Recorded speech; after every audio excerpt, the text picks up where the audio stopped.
Halo guys, jumpa lagi sama Kak Dedi di channel Papan Tulis. Assalamualaikum warahmatullahi wabarakatuh. Gimana kabar kalian semua guys? Semoga selalu sehat, tetap semangat, dan bahagia selamanya. Di video kali ini, Kak Dedi akan membahas mengenai penggunaan tanda baca, yaitu tanda baca titik koma. Ada beberapa penggunaan tanda baca titik koma. Yang pertama, tanda baca titik koma dipakai sebagai pengganti kata penghubung atau konjungsi di dalam kalimat majemuk setara. Nah, apa sih kalimat majemuk setara? Bahasan ini sudah kalian dijelaskan di video sebelumnya guys. Bisa kalian cek linknya di bagian deskripsi. Contoh penggunaan yang pertama guys.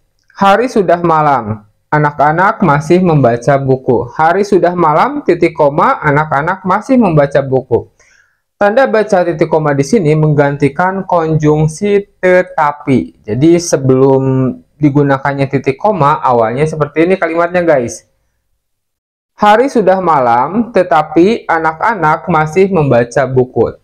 Penghubung atau kata penghubung tetapinya dihilangkan, diganti dengan tanda baca titik koma. Contoh berikutnya.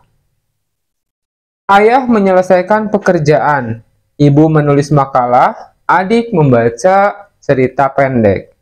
Oke, di sini ada penggunaan dua tanda baca titik koma guys. Awalnya ketika menggunakan konjungsi, maka konjungsi yang digunakan di kalimat ini adalah ayah menyelesaikan pekerjaan, sementara ibu menulis makalah dan adik membaca cerita pendek. Konjungsi tersebut dihilangkan dan digantikan dengan tanda baca titik koma. Yang kedua, tanda baca titik koma dipakai pada akhir perincian yang berupa klausa. Klausa adalah gabungan dua kata atau lebih yang memiliki kesatuan makna guys. Misalnya, syarat penerimaan pegawai di lembaga ini adalah 1. Berkeluarga negaraan Indonesia, titik koma. 2. Berijazah sarjana S1, titik koma. 3. Berbadan sehat, titik koma. Dan 4. Bersedia ditempatkan di seluruh wilayah negara kesatuan Republik Indonesia.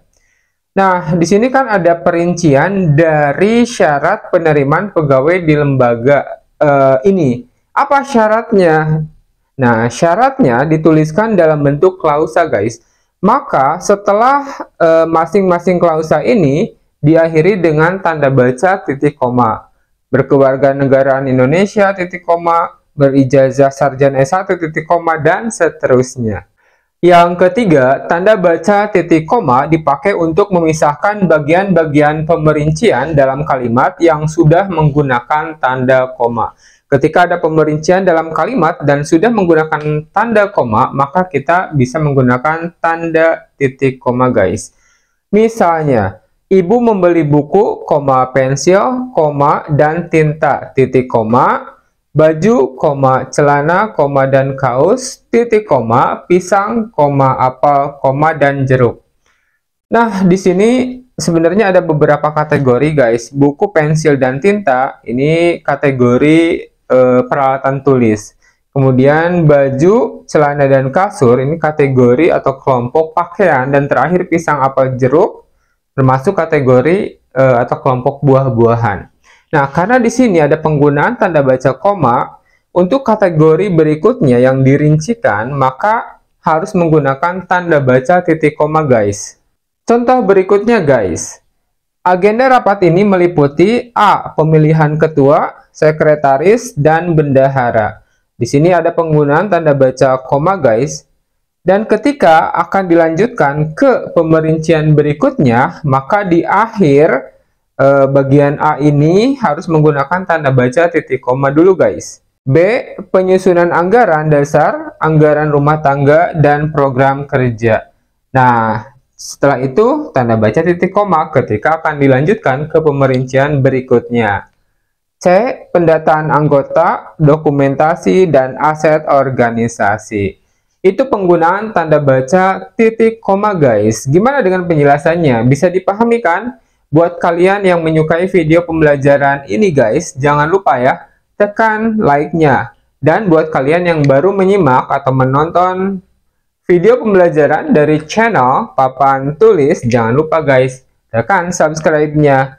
Juga aktifkan loncengnya, biar jika ada video-video pembelajaran terbaru lainnya, kalianlah yang pertama kali mendapatkannya. Sampai berjumpa lagi di video-video berikutnya.